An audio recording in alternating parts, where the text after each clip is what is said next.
আমার পক্ষ থেকে সংক্ষিপ্ত বক্তব্যের বিষয় অত্যাচার জুলুম নিয়ে আমরা এক সংক্ষিপ্ত গুরুত্বপূর্ণ তথ্যবহল বিবরণের চেষ্টা করব ইনশাআল্লাহুল আজিজ। সম্মানিত দিনী ভাই বোন, পৃথিবীতে অপরাধের একটি বড় থেকে বড় অপরাধ হলো জুলুম অত্যাচার আসলেই খুব ভিন্ন জিনিস, যার ফলাফল অতীব কঠিন ও ভয়াবহ। আল্লাহ তাআলা বলেন, মা লিজ্জালিমিনা মিন হামিমিন ওয়ালা শাফিয়্যুতা, বিচারের মাঠে অপরাধীদের কোনো অন্তরঙ্গ বন্ধু থাকবে না, জালেমদের কোনো সাহায্যকারী থাকবে না, যার সুপারিশ সাহায্য মেনে নেওয়া হবে, গ্রহণ করা হবে। আল্লাহ তাআলা অন্যত্রে বলেন, ওমা লিজ্জালিমিনা মিন নাসির, বিচারের মাঠে জালেমদের অত্যাচারীদের কোনো সাহায্যকারী থাকবে না। আল্লাহ তাআলা বলেন, ওয়া কাযালিকা আখযু রাব্বিকা ইযা আখাযাল কুরা ওয়া হিয়া যালিমা, আপনার প্রতিপালকের ধরা অনুরূপী যখন তিনি কোনো জনপদকে ধরেন তখন তার ধরা হয় বড় কঠিন, যাকে আল্লাহ তাআলা ছাড়েন না। আল্লাহ তাআলা জালেমকে ধরলে ছাড়েন না, এইটা আমাদের কাছে অনেক প্রমাণ আগে থেকেই আছে। বর্তমান আমাদের দেশেও আমরা দেখেছি, আমরা বিগত সরকারকে দেখেছি, তার দেশ ছেড়ে দেওয়ার সময় ছিল মাত্র ৪৫ মিনিট। এইটা হচ্ছে জুলুমের ফলাফল। মানুষ যখন জুলুম করে, অত্যাচার করে, তখন এমন একটা সময় তার পর্যায়ে নেমে আসে যে তার সামান্যতম বাঁচার মতো কোনো সময় ও পরিবেশ সুযোগ থাকে না। এমনটি হয়েছিল খুলনার অঘোষিত সম্রাট এরশাদ সিকদারের।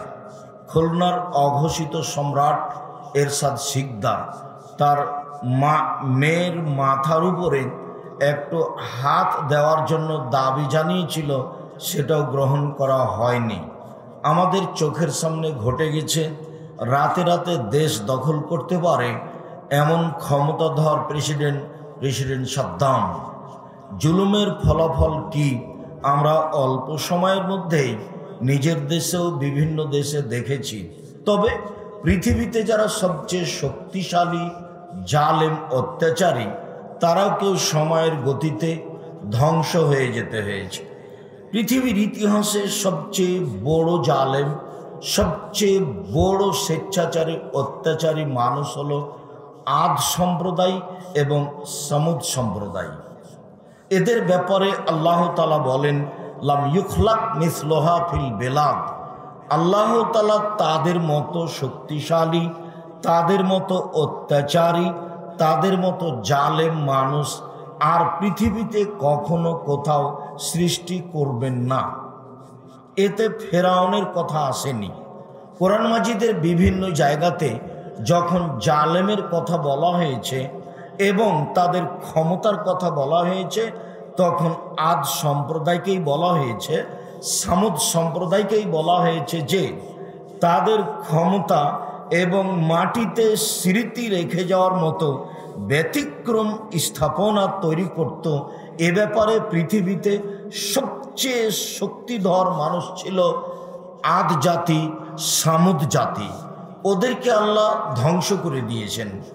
আমরা যখন মিশরে পিরামিড দেখছিলাম, তখন মানুষের কিছু বিবরণ শুনছিলাম, বিবরণে জানছিলাম যে পিরামিড তৈরি করা হয়েছে কখন তা মানুষ সঠিক জানে না। তবে পিরামিডের যে পাথরগুলি আছে, এক একটা পাথরের ওজন 23 টন। একটা ক্রেন একটা পাথর উঠাতে পারে 15 থেকে 16 টন। তাহলে এই পাথরের ওজন হলো 23 টন। মেশিনের মাধ্যমে এই পাথরগুলি 100-150 ফুট ওপরে উঠানো হয়েছে। এইটা ভাবা যায় না। তাহলে এটা কি মানুষ করেছেন? মানুষ যদি না করে তো এলিয়ন করেছে কি? এলিয়ন আবার কি? না, মানুষই করেছে। তারাই হলো আদ, তারাই হলো সামুদ। তাদের শক্তি, তাদের ক্ষমতা ছিল ব্যতিক্রম। যা আল্লাহ তাআলা উল্লেখ করেছেন।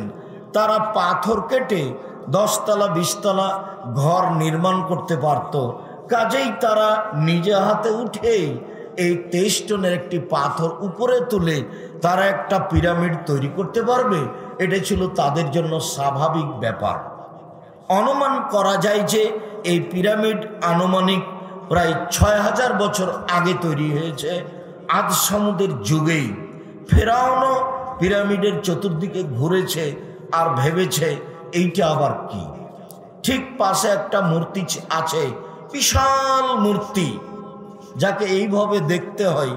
সেইটা কতদিন যাবৎ মাটিতে ঢাকা ছিল তা আল্লাহ ভালো জানে। এখন বের করা হয়েছে, সেইটা মানুষ দেখে। তাতে বোঝা যায় যে আদ সামুদ সবচেয়ে শক্তিশালী জাতি ছিল।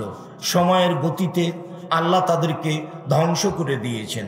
আল্লাহ তাআলা বলেন, ফাআম্মা সামুদ ফাউহলিকু বিত্তাগিয়া, অবশ্যই সামুদ সম্প্রদায়কে ভয়াবহ বিকট শব্দ দিয়ে ধ্বংস করে দেওয়া হয়েছে। বাস, এক শব্দেই শেষ। আল্লাহ তাআলা সামুদ জাতিকে ধ্বংস করার ব্যাপারে এই শব্দ উল্লেখ করেছেন। তিনি বলেন, অমা আদুন ফাউহলিকু বেরিহিন সারসারিন আতিয়া, তবে আদ সম্প্রদায়কে ধ্বংস করা হয়েছে ভিন্ন ধরনের, একমাত্র আল্লাহর আদেশে, ফেরেশতাদের নিয়ন্ত্রণ ছাড়াই বিকট শব্দপূর্ণ, খুব বেশি থেকে বেশি ঠান্ডা ঝঞ্ঝাবায়ু ঝড় বৃষ্টি দিয়ে আদ সম্প্রদায়কে ধ্বংস করে দেওয়া হয়েছে।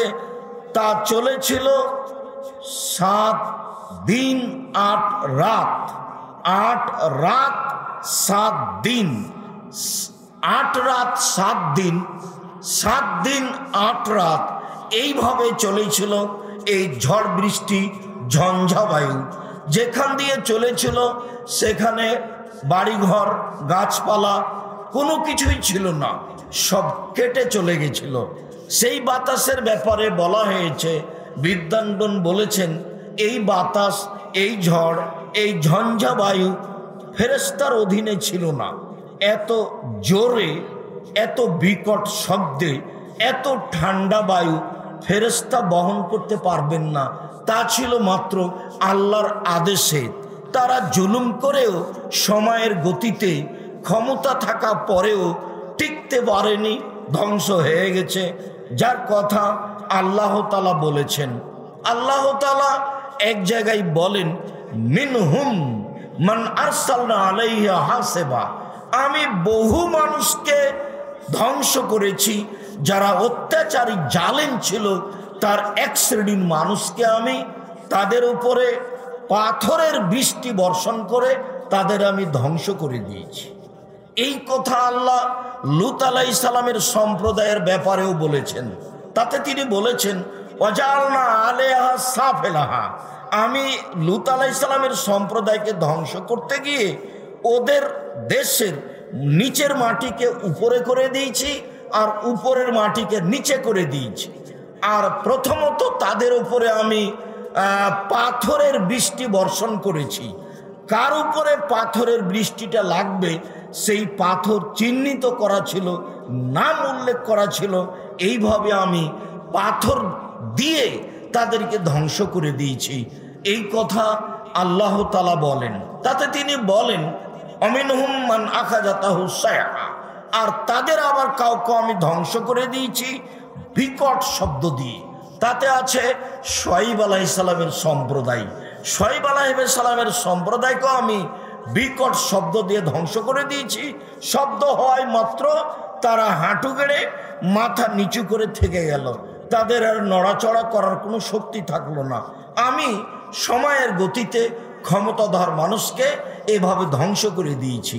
তাতে তিনি বলেন, অমিনহুম মান খাসাফনা বিহিল আরদা, আবার তাদের অনেককে আমি মাটিতে ধসিয়ে দিয়েছি। কিয়ামত পর্যন্ত তারা মাটিতে ধসতে থাকবে, তারা মাটিতে বিধ্বস্ত হয়েছে। কারণ পৃথিবীতে সবচেয়ে শক্তিশালী ধনী ধনট্য ব্যক্তি ছিল বলে আল্লাহ তাআলা উল্লেখ করেছেন। আল্লাহ তাআলা নিজেই বলেছেন, কারণের অর্থ সম্পদের চাবি একটা বড় সম্প্রদায় বহন করতে হিমশিম খেয়ে যেত। তাকে এলাকাবাসী বলেছিল, দেখো কারুন, তোমাকে আল্লাহ ধন সম্পদ দিয়েছে, তুমি এগুলো মানুষকে দান করো, তুমি অহংকার করো না, তুমি গৌরব করো না। তখন কারণ উত্তরে বলেছিল, আমাকে আল্লাহ এগুলি দিবে কেন? আমি আমার যোগ্যতার ভিত্তিতে, আমার বিদ্যার ভিত্তিতে আমি এই পয়সা উপার্জন করেছি। যখন এই কথা বলল এবং সাজসজ্জা গ্রহণ করে বাড়ি থেকে বের হলো, তখন আমি তাকে, তার সদলবলকে, তার এলাকাকে এমনভাবে মাটিতে ধসিয়ে দিলাম যে অনুমান আজ থেকে নিয়ে 3500 4000 বছর আগের কথা। এরপরেও প্রায় 60 থেকে 70 কিলোমিটার মতো একটা এরিয়া, প্রায় 3 থেকে 5 কিলোমিটার প্রশস্ত হয়ে 60 থেকে 70 কিলোমিটার লম্বা হয়ে একবারে মাটি ধসে আছে। সেখানে পানি আছে, পানির রং হালকা কালো কালো এবং দুর্গন্ধময়। যদিও মানুষ সেখানে নামছে, তবে আমরা পানিতে নামতে আশঙ্কা করেছি। আমরা যখন কারণ ধ্বংস হওয়ার এলাকায় গেছি, তখন আমরা পানিতে নামতে সাহস করিনি, এই জন্য যে আল্লাহ তাআলা, আল্লাহর নবী এরকম ধ্বংসপ্রাপ্ত এলাকায় পার হওয়ার সময়তে ভয় ভীতি নিয়ে ভয়ঙ্কর অবস্থায় মাথা ঢেকে দ্রুত দৌড়িয়ে পার হয়ে